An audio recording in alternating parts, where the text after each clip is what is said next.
हाय guys, मैं हूं Ayushi and welcome to law digest. आज की वीडियो में मैं आपके लिए लेके आई हूं एक छोटा सा टॉपिक जो है United nation and it's organisations.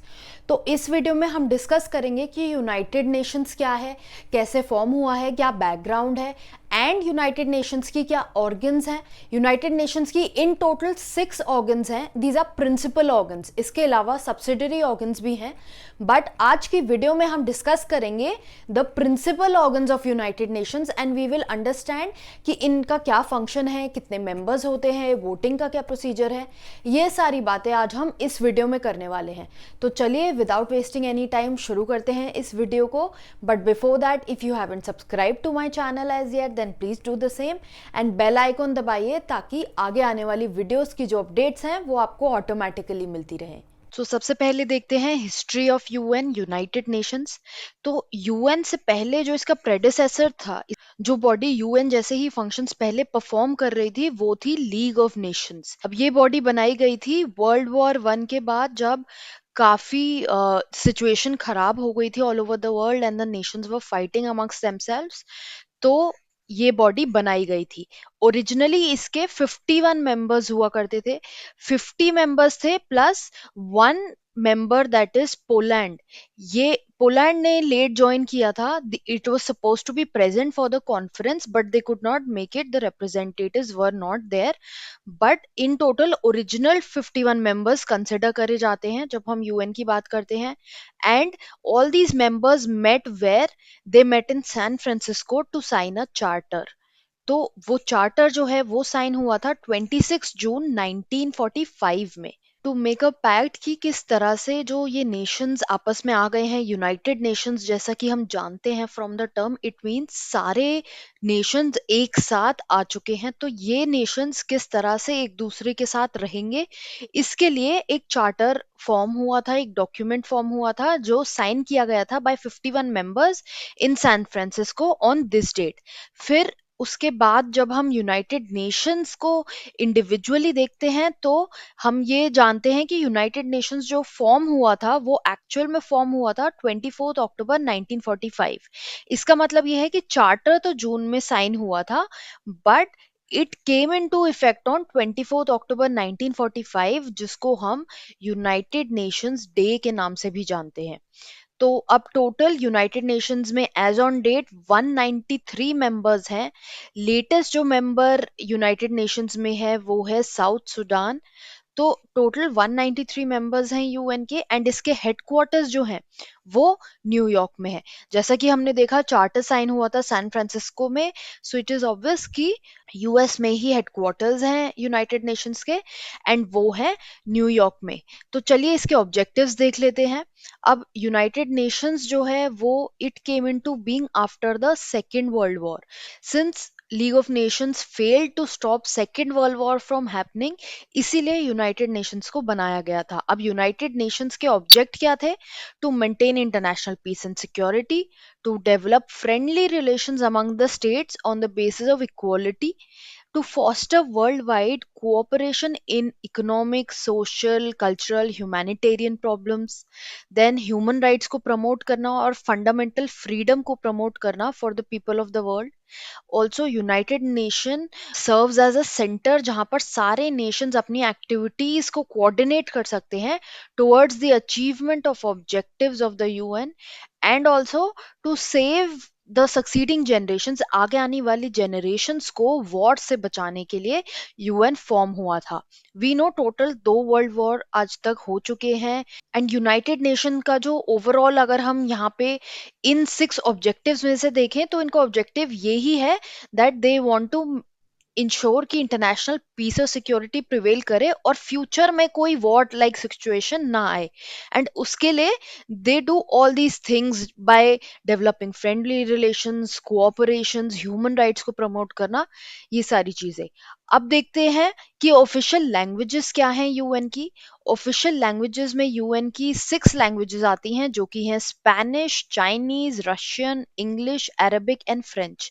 अब ये लैंग्वेजेस डिसाइड करी हैं on the basis of popularity, क्योंकि ये लैंग्वेजेस ज्यादा बोली जाती हैं all over the world, therefore that is why they have been picked as the official languages. इनको याद करने के लिए जो शॉर्टकट आप सोच सकते हैं, जो एक्रोनिम आप बना सकते हैं, वो है स्क्रीफ। तो इससे आपको याद रहेगा कि क्या ऑफिशियल लैंग्वेजेस हैं यूएन की। आगे चलते हैं, प्रिंसिपल ऑर्गन्स। अब यूएन की काफी सारी बॉडीज हैं, जिसमें से 6 तो प्रिंसिपल ऑर्गन्स हैं एंड बाकी अदर सब्सिडरी ऑर्गन्स हैं। तो प्रिंसिपल ऑर्गन्स तो ये सारी हो गई, एंड सब्सिडरी ऑर्गन्स में जैसे हमने सुना है, आपने सुना होगा डब्ल्यूएचओ के बारे में, जो आजकल कोरोना वायरस को लेकर they are working actively. Then there is WTO, WIPO, ये सब इनकी सब्सिडरी ऑर्गन्स हैं। एंड इनके बारे में आपको बस थोड़ा थोड़ा जानने की जरूरत है, ये जानने की जरूरत है कि इनके हेडक्वार्टर्स कहाँ पर है। एंड इस वीडियो में हम सिर्फ प्रिंसिपल ऑर्गन्स के बारे में बात करने वाले हैं, थोड़ा सा उनके बारे में डिस्कस करेंगे।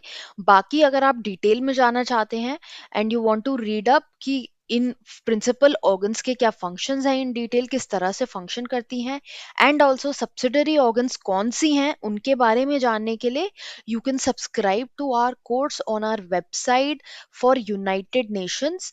There is a course available on the website. The link for the website is in the description below. तो चलिए प्रिंसिपल ऑर्गन्स देखते हैं। प्रिंसिपल ऑर्गन्स में आती हैं general assembly, security council, economic and social council, trusteeship council, international court of justice and secretariat. तो ये 6 organs हैं, इनके बारे में देखते हैं थोड़ा सा। जनरल असेंबली जो है, ये वो ऑर्गन है जो जो एक रेकमेंडिंग बॉडी है इन द यूनाइटेड नेशंस। अब इस बॉडी में सारी जो स्टेट्स हैं वो मेंबर्स हैं। So we know 193 states are members of the UN, therefore general assembly के जो टोटल मेंबर्स हैं वो भी 193 हैं। जब हम स्टेट्स से रेफर कर रहे हैं, स्टेट्स का यहाँ पर मतलब है कंट्रीज से। जब हम इंटरनेशनल लॉ को देखते हैं तो हम कंट्रीज को एज स्टेट्स भी बोलते हैं। तो जनरल असेंबली लोकेटेड है न्यूयॉर्क में। ये असेंबली हर साल एक बार मीट करती है, generally in the month of September. तो अब जनरल असेंबली में क्या होता है, हर स्टेट से 5 रिप्रेजेंटेटिव्स होते हैं एंड उनका एक वोट माना जाता है। अब कोई भी अगर इंपॉर्टेंट डिसीजन लेना है जनरल असेंबली को, तो उसको 2/3 मेजोरिटी का वोट चाहिए। एंड कोई अदर डिसीजन ले रहा है तो सिंपल मेजोरिटी चलती है, जैसे कि यानी half the number of states. तो इसके फंक्शंस एक्चुअल में है क्या, to supervise the international trusteeship system, to adopt amendments to the charter. UN charter में अगर अमेंडमेंट्स होनी है तो वो जनरल असेंबली के थ्रू होके जाती हैं। देन जो भी मेंबर्स हैं दूसरी ऑर्गन्स के, वो जनरल असेंबली इलेक्ट करती है। Then general assembly also elects the secretary general of the UN, and also it adopts the international conventions. आगे चलते हैं सिक्योरिटी काउंसिल पे। सिक्योरिटी काउंसिल में टोटल 15 मेंबर्स हैं, जिसमें से 5 परमानेंट मेंबर हैं एंड 10 नॉन परमानेंट मेंबर हैं। ये जो 10 नॉन परमानेंट मेंबर हैं, they are elected by the general assembly for a period of 2 years, and permanent members जो हैं वो forever are a part of UN। And permanent member में कौन सी countries states involve हैं वो देखते हैं, China, France, USA, Russia and Britain. So ये जो 5 कंट्रीज हैं ये परमानेंट मेंबर हैं यूएन की। ये इंपॉर्टेंट है आपके लिए याद करना एग्जाम पॉइंट ऑफ व्यू से। ये पूछा जा सकता है कि 5 परमानेंट मेंबर्स कौन है यूनाइटेड नेशंस के, या ऐसा क्वेश्चन आ सकता है कि which of the following is not a permanent member of the UN. तो ये आपको पता होना चाहिए। देन सिक्योरिटी काउंसिल, जैसा कि नाम ही सजेस्ट कर रहा है, the purpose is to maintain security, to maintain international peace and security is the function of the security council. ये भी न्यूयॉर्क में लोकेटेड है। 1 रिप्रेजेंटेटिव फ्रॉम ईच स्टेट होता है इसमें, एंड हर एक का एक वोट माना जाता है। तो प्रोसीजरल मैटर्स में 9 मेंबर वोट जो है वो देखा जाता है, एंड सब्सटैंटिव मैटर्स में 9 मेंबर्स का वोट कंसिडर करा जाता है, जिसमें से 5 जो लोग हैं वो परमानेंट मेंबर्स होने चाहिए। अब इसमें कॉन्सेप्ट आता है वीटो पावर का भी। तो अगर कोई डिसीजन हो रहा है एंड परमानेंट मेंबर्स में से कोई भी स्टेट उस डिसीजन के अगेंस्ट अगर नेगेटिव में वोट कर देता है, तो वो डिसीजन वहीं ड्रॉप कर दिया जाता है, एंड देयरफॉर इसलिए यहाँ पर बोला जाता है कि परमानेंट मेंबर्स के पास वीटो पावर होती है। चलिए नेक्स्ट देखते हैं economic and social council. Economic and social council में 54 मेंबर्स होते हैं and they are elected by the general assembly. इन मेंबर्स का जो टर्म होता है वो 3 ईयर का होता है। 3 साल के लिए कोई भी state can be a member of the इकोसॉक। Then it is also located in New York and it works towards substantial development. Substantial development किस areas में? Economic, social and environmental. Next body है trusteeship council. Trusteeship council establish हुई थी to safeguard the interest of 11 trust territories and their development towards self government. इसका मतलब क्या हुआ? Trust territories वो स्टेट्स थी जिनकी कोई अपनी गवर्नमेंट नहीं थी, अपनी सरकार नहीं थी, एंड इनको हेल्प करने के लिए to establish themselves to govern themselves self government के लिए ये बॉडी बनाई गई थी। बट बाय 1994 सारी trust territories had gained self government, सबके पास अपनी सेल्फ गवर्नमेंट आ चुकी थी। एंड इसीलिए फिर काउंसिल ने रेजोल्यूशन पास किया 25 मई 1994 को that now this council is not required to meet every year. पहले ये एवरी ईयर मीट करता था just like general assembly, but अब that has been change to a situation जहां पर ये बोला गया है कि काउंसिल तभी मिलेगा अगर जरूरत लगती है तो, क्योंकि ऑलरेडी जो ऑब्जेक्ट था इस काउंसिल का वो अचीव हो चुका है। सब कंट्रीज अपने अपनी गवर्नमेंट के थ्रू ही फंक्शन कर रही हैं। Therefore this council does not meet on a regular basis, it has not been abolished as such. ये अभी भी प्राइमरी बॉडी माना जाता है यूएन का, बट जस्ट दैट अभी इतना फंक्शनल नहीं है ये काउंसिल। आगे चलते हैं इंटरनेशनल कोर्ट ऑफ जस्टिस। जब हम लॉ की बात करते हैं तो ये एक इम्पॉर्टेंट बॉडी है हम लोगों के लिए, इसके बारे में जानना हमारे लिए इम्पॉर्टेंट है। आईसीजे जिसे हम इंटरनेशनल कोर्ट ऑफ जस्टिस कहते हैं उसमें 15 जजेस हैं जिनका टेन्योर 9 इयर्स का होता है। ये जजेस अलग अलग कंट्रीज से होते हैं। इंडिया से भी आज तक 4 जजेस अपॉइंट हो चुके हैं आईसीजे में। मेरे को कमेंट सेक्शन में बताइए कि ये जजेस कौन है। This I have already discussed in my course on United Nations. So ICJ का जो पर्पस है वो क्या है कि it is the principal judicial organ. तो अगर किन्हीं भी स्टेट्स के बीच में लड़ाई होती है तो ICJ looks into that, and इसका जो ओपिनियन है वो एडवाइजरी इन नेचर भी है। Now ICJ is the only organ of UN that is situated outside New York. It is situated in Hague that is at Netherlands, and इसकी official languages क्या है? English and French. So here there is one advice, अगर आप law करते हैं and you have also studied French और you are interested in learning French, then ICJ में आपके लिए बहुत अच्छी अपॉर्चुनिटी है काम करने के लिए, क्योंकि यहाँ पे ऑफिशियल लैंग्वेजेस इंग्लिश और फ्रेंच हैं। So if you are fluent with both and you have done law, then it is a great opportunity.